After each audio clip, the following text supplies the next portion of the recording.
Welcome back to the Neural Intel Pod. We're going deep today. All those flashy AI headlines you see.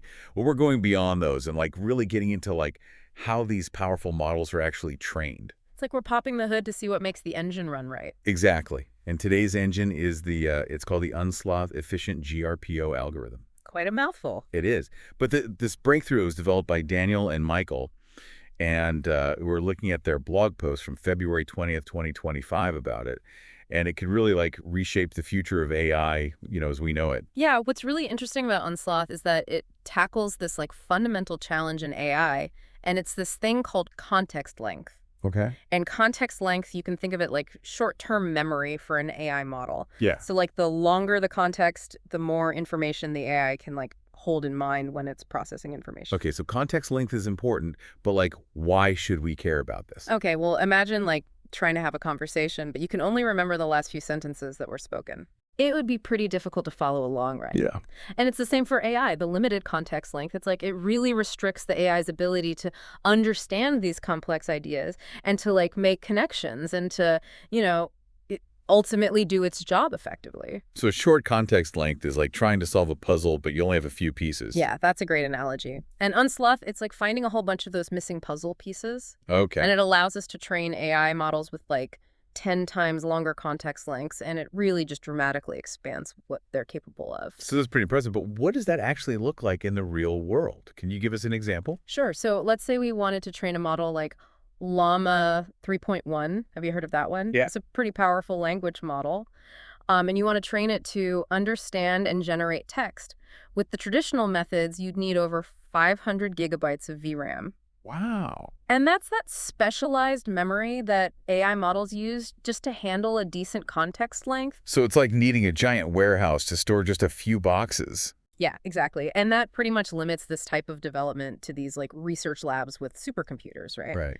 But Unsloth comes along and it changes everything. With Unsloth, that same training could be done with just 54 gigabytes of VRAM. Wow. That's a 90% reduction.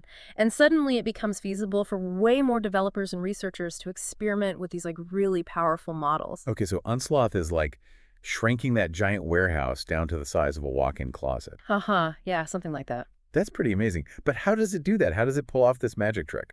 Well, Unsloth combines three kind of key innovations. The first is that it introduces this new super efficient algorithm. Okay. And it's specifically designed for GRPO. Okay, hold on a second. What is GRPO? Oh, yeah. So GRPO stands for Generative Reward Proximate Optimization. Okay. And it's basically a way to train AI models to reason better. So instead of just mimicking patterns, GRPO helps the model to understand the underlying logic behind its actions. So it's like teaching a child not just to memorize multiplication tables, but actually grasp the concept of multiplication. Exactly. And Unsloth's algorithm makes that whole process much more efficient. Okay, so GRPO is about training AI to think more deeply and not just parrot information back. Right. And Unsloth's algorithm makes it more efficient. Okay. So what are the other two innovations? Okay, so the second innovation is called gradient checkpointing. Okay. And imagine you have this giant whiteboard filled with all these complex equations. Okay.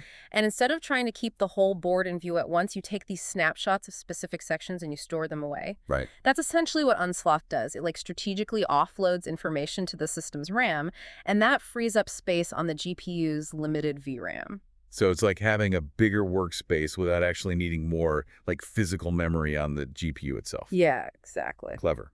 Okay, and what's the third trick? Okay, so the third trick is all about resource sharing. Oh, okay. Unsloth cleverly utilizes the same GPU memory space as the inference engine. And the inference engine is this key component that's responsible for putting the trained AI model to work. Right. So it's like having two departments in a company share the same office space to reduce overhead. I see. So it's all about efficiency.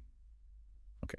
I'm starting to get the picture. Yeah. Unsloth makes the training process more efficient by using a smarter algorithm, offloading information strategically and sharing resources. Exactly. And these efficiency gains, they're not just about, making things run faster. They really unlock all these new possibilities for what we can actually do with AI. Okay. Now you've got my attention. We've talked about all the technical nuts and bolts of Unsloth. But let's bring it back to so what? How does this impact us, like normal people? Okay, well, imagine a world where Your doctor could take your entire medical history, like every research paper relevant to your condition, even your genetic profile, and feed it all to an AI model. Whoa. That's a level of context that was like previously unimaginable, right? And it could lead to these incredibly personalized diagnoses and treatments. So we're not just talking about like faster AI, we're talking about like smarter and more comprehensive AI. It's like having a medical supercomputer tailored to your own needs. Yeah, exactly. And think about education. A student who's struggling with math could have this AI tutor that analyzes their entire learning history and pinpoints the exact concepts that they're struggling with and like tailors lessons to their individual learning style. Personalized AI tutor. That sounds like something straight out of science fiction. Mhm.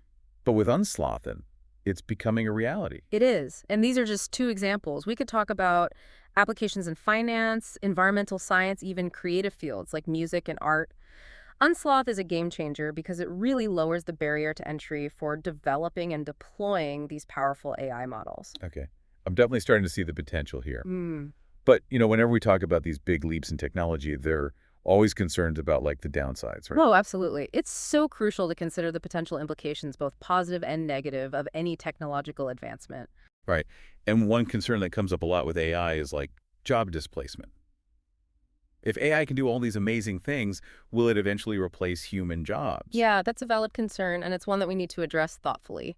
I think it's more helpful to think of AI as like a tool that can augment human capabilities rather than replacing them entirely. So instead of like fearing AI, we should be focusing on how to collaborate with it. Exactly. See, AI excels at tasks that require processing these vast amounts of data and identifying patterns. But humans, we bring creativity, critical thinking, and emotional intelligence to the table. By combining our strengths, we can achieve things that neither could do alone. It's like a partnership where each side complements the other. Right. And this type of collaboration could even lead to like entirely new industries and job opportunities that we haven't even imagined yet. So it's not just about AI like doing things for us, but about AI helping us to do things better. Yeah. Right. Think about a surgeon using an AI-powered tool to perform this delicate operation with greater precision, or an architect using AI to design buildings that are both aesthetically pleasing and energy efficient. These are just glimpses into the potential of human-AI collaboration. Okay, I'm starting to feel a bit more optimistic about the future, but I'm also curious about the ethical implications of like more accessible AI. Does Unsloth raise any specific concerns in that regard? Well, one crucial aspect is its potential to really democratize AI development. Okay. By reducing the resource requirements, Unsloth empowers smaller organizations, startups, even individuals, to contribute to this rapidly evolving field. So it's not just about bigger, faster AI, it's about diversifying the voices and perspectives that are involved in shaping its future. Exactly. A more diverse AI ecosystem means more innovative solutions and a greater chance of using this technology for the benefit of all. That's a hopeful thought. It's easy to get caught up in all the dystopian narratives about AI, but it's important to remember that ultimately we have the power to shape its trajectory. Absolutely. And that's why these conversations are so important. We need to engage with these topics thoughtfully and make informed decisions about the future we want to create with AI. Well said. I feel like we've covered a lot of ground from the technical intricacies of Unsloth to its potential impact on various fields and the ethical considerations that come along with it. Yeah, it's been a fascinating discussion. But we're not done yet. In part 3, we'll delve into some of the finer points of Unsloth and explore some even more intriguing possibilities for the future of AI. Stay tuned. Welcome back to the Neural Intel Pod. We're wrapping up our deep dive into Unsloth, and I'm still thinking about all that stuff we talked about with AI tutors and, like revolutionizing healthcare. Yeah, it's pretty mind-blowing stuff, and we've really only just like scratched the surface of what Unsloth could unlock. Yeah. In the last part, you mentioned some interesting details in the blog post about how Unsloth is compatible with other AI systems. Could we dig into that a little bit more? Oh yeah, absolutely. One thing that really stood out to me was the ability to run Unsloth with this thing called VLLM. Okay. And it's this super efficient inference engine. Okay, back up for a second. I remember we talked about training AI models, but what exactly is inference? Oh, right. Good question. Inference is basically how a trained AI model actually puts its knowledge to work.